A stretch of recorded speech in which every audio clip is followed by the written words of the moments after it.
बिस्मिल्लाहिर्रहमानिर्रहीम। MA Urdu part 2। इंतज़ार हुसैन का लिखा हुआ अफ़साना शर्मुल हरम के बारे में बात होगी। सबसे पहले हम देखते हैं कि इंतज़ार हुसैन इस अहद के अहम तरीन अफ़साना निगारों में से हैं। इनके बारे में हम पहले भी 2 अफ़सानों से पहले इनके हालात, इब्तदाई हालात के बारे में आपको बता चुके हैं। आप उससे मुस्तफ़ीद हो सकते हैं। क्योंकि उन्होंने उर्दू में MA कर रहे थे उस वक्त 1947 में, जब मेरठ कॉलेज से जब पार्टीशन हुई और उन हालात में इनको पाकिस्तान आना पड़ा, तो ज़ाहिर है जवान थे और इनके जहन पर वो असरात बहुत रहे।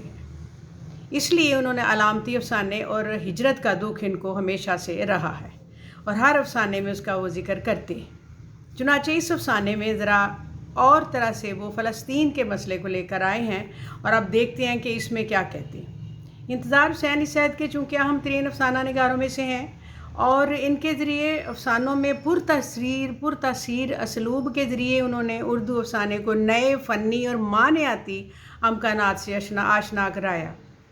उर्दू अफ़साने का रिश्ता बैक वक्त दास्तान, हकायत, मजहबी रवायतों, कदीम असातीर और दियोमाला से मिला दिया। उनका कहना है कि नावल और अफ़साने की मगरबी हैयतों की बनिस्बत दास्तानी अंदाज़ हमारे इज्तिमाई लाशऊर और मिजाज का कहीं ज़्यादा साथ देता है। दास्तानों की फ़िज़ा को उन्होंने नए एहसास और नई आगही के साथ कुछ इस तरह बरता है कि अफ़साने में एक नया फ़लसफ़ियाना मिजाज और एक नई असातीरी दास्तानी जोहत सामने आई है। इंतज़ार हुसैन के अफ़सानों का यही वो फ़लसफ़ियाना मिजाज और नया दास्तानी बयानिया है जो उन्होंने ना सिर्फ़ अपने हम असरों से उन्हें मुमताज़ बनाता है, बल्कि उनको अफ़सानों में कत्था निगारी की सिफ़त भी उन्होंने पैदा कर दी है जो हो जाती है। इंतज़ार हुसैन का अफ़साना शर्मुल हरम एक अखबार के दफ्तर में चंद आदमियों की गुफ्तगू से होता है शुरू। शर्मुल हरम अफ़साने के मरकज़ी किरदार की नींद उड़ गई। वो आंखें बंद करता है तो उसे यूँ लगता है जैसे वो बैतुल मक़दस में है और लड़ रहा है। इंतज़ार हुसैन का ये किरदार हमारी कौम का ज़मीर है। हमारी कौम जो गुज़श्ता निसफ़ सदी से बैतुल मक़दस में है और लड़ रही है। इकबाल उसके मुजाहिदे अव्वल थे। वो आज़ादी फ़लस्तीन के महाज पर अरबों से भी पहले पहुँचे। इकबाल ने इस जंग को अपनी कौमी आज़ादी जंग का अटूट हिस्सा समझा। उनके नज़दीक फ़लस्तीन की आज़ादी इतनी अहमियत रखती थी कि दिसंबर 1931 में वो आलम इस्लाम के नुमाइंदों की कॉन्फ्रेंस में शिरकत करने की खातिर लंदन गए और हिंदी मुसलमानों की आज़ादी के मुज़ाकरात को अधूरा छोड़कर बैतुल मक़दस जा पहुँचे थे। अफ़साने का मौजू बैतुल मक़दस में इसराइल का नाजायज़ कब्ज़े से शुरू होता है। वो इस तरह से कि ये अफ़साना 2 दोस्तों के दरमियान बातचीत से शुरू होता है जो कि मुस्तफ़ा फ़ाइक और अमीन के गिर्द घूमता है, जो अखबार के दफ्तर में बैठे ख़बरों से मुताल्लिक़ गुफ्तगू कर रहे हैं। उन्हें अचानक खबर मिलती है कि यरूशलेम पर हमला हो गया है और गुमसान की जंग हो रही है। जंग से मुताल्लिक़ अहम और मुतज़ाद खबरें आ रही हैं जो अमूमन जंग के दौरान होती हैं। मुतज़ाद खबरों पर बात करते करते दोनों में तकरार शुरू हो जाती है। फ़ाइक अमीन को ताना देता है कि यरूशलेम की रुसवाई का ज़िम्मेदार अरब हैं। अमीन जवाब में कहता है कि रुसवाई सिर्फ अरबों ही की नहीं बल्कि पूरे आलम इस्लाम की है। इसी बातचीत से अफ़साने का आगाज़ होता है और आगे चलकर अफ़साने में 2 किरदार और दाखिल होते हैं।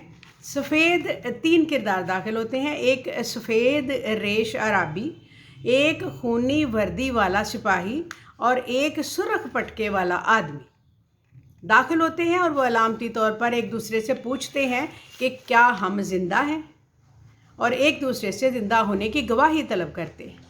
इतने में अमीन आता है और कहता है कि लोग कहते हैं कि मोशे दायान असल में मोसे दज्जाल है। इसी मसला पर फिर दोनों में तकरार शुरू हो जाती है। अब अफ़साने में एक और मोड़ आता है। 2 ऊँटनी सवार वहाँ पर आते हैं। इनमें से एक शर्मुल शरफ़ का नारा लगाता है और दूसरा शर्मुल अरब का। पहला नाका सवार जो कहता है वो सामने आकर हकायत बयान करता है। कहता है कि एक शख्स किबला अव्वल से उठेगा اور یروشلم کے دروازوں سے ظاہر ہوگا اور اس کی ایک آنکھ خراب ہوگی اور اس کے ہاتھ میں سفید کپڑا ہوگا اور بیت المقدس کی حرمت کو پامال کرے گا۔ وہ اونچے گدھے پر سوار ہوگا اور حرم کے دروازوں تک جا پہنچے گا۔ اور تمام لوگ اس کی روایت سن کر شرم الحرم کی پکار شروع کر دیتے۔ اور مزید بیان کرتا ہے کہ شام سے ایک دلیر مرد اٹھے گا اور دور تک اس کا پیچھا کرے گا۔ تمام لوگ خوش ہو کر اس شخص کو پکارنے لگ جاتے ہیں۔ اچانک خونی وردی والا سپاہی آگے آتا ہے اور کہتا ہے کہ جو لوگ بیت اول کی حفاظت میں مارے گئے تھے وہ اچھے تھے، ان لوگوں سے جو آج زندہ ہیں۔ اور پھر مزید کہتا ہے کہ میں زندہ نہیں ہوں بلکہ مر چکا ہوں، میرا ضمیر مر چکا ہے۔ میں نے بیت المقدس کے ڈھہ جانے کی منادی دی ہے۔ میں نے عرب نوجوانوں کو سڑکوں پر تڑپتے دیکھا ہے، ان کی لاشوں کو بکھرے ہوئے دیکھا ہے۔ میں نے عرب کی نوجوان لڑکیوں کے پھٹے ہوئے کپڑوں میں زمین پر بیٹھے ہوئے بین کرتے ہوئے دیکھا ہے۔ میں نے ان لڑکیوں کو گلی گلی رسوا ہوتے دیکھا ہے۔ تب میں نے اپنی بند کر لی اور میں مر گیا۔ پھر آخر میں کہتا ہے شرم العرب، شرم العجم اور شرم الحرم۔ اب آگے دیکھتے ہیں کہ کیا ہوتا ہے۔ دیکھا جائے تو انتظار حسین اپنے اندر کا دکھ ہی بیان نہیں کرتے بلکہ خارجیت کو بھی اپنے افسانوں میں لے کر آتے ہیں اور بین الاقوامی مسائل کو بھی نظر انداز نہیں کرتے۔ چونکہ افسانے کا تعلق زندگی سے بہت گہرا ہوتا ہے، اس لیے ایک حساس افسانہ نگار اور وہ بھی انتظار حسین جیسا دنیا میں ہونے والے ایسے واہم واقعات سے بے خبر نہیں رہ سکتا۔ وہ بین الاقوامی مسائل کو کسی نہ کسی طرح اپنے افسانے کا حصہ بنا لیتا ہے اور اجتماعی دکھ کو انفرادی دکھ کے ساتھ پیش کرنے کا ہنر جانتے ہیں۔ جو انتظار حسین ہے بعض اوقات اجتماعیت کو انفرادیت میں بھی دیکھتے ہیں۔ شرم الحرم افسانے میں عالم عرب کے مسائل کو بڑے ہی اچھوتے انداز میں انہوں نے بیان کیا ہے۔ بس منظر میں عرب اسرائیل جنگ اور مسلمانوں کی بے بسی، فلسطینی عوام کی بے چارگی کی تصویر کشی کی ہے اور انتظار حسین نے افسانے میں عالم اسلام کے شاندار ماضی کے ذریعے ان کی موجودہ صورتحال کا جائزہ بھی پیش کیا ہے۔ ان افسانوں میں عرب کی تہذیبی ثقافتی روایات کا واضح شعور اور عربی ادبیات کی نوحہ گری کا اسلوب نظر آتا ہے۔ اساطیری روایات کے تتبع میں ایک صحرائی قدیم عربی اسلوب میں دجال کا ذکر ہے جو اونچے گدھے پر سوار ہو کر حرم کے دروازوں تک پہنچے گا۔ شرم الحرم، شرم الحرم، شرم الحرم۔ ان کے سر جھکتے چلے گئے، پیشانیاں خاک ہو جا لگیں۔ تب شام سے ایک مرد دلیر اٹھے گا اور عرض لد تک اس کا پیچھا کرے گا۔ انتظار حسین کے نقاد ان کی کچھ باتوں سے پریشان ہیں کہ وہ کس بات پر بحث کریں۔ ان کی تحریروں میں عموماً 4 طرح کے رنگ ہوتے ہیں۔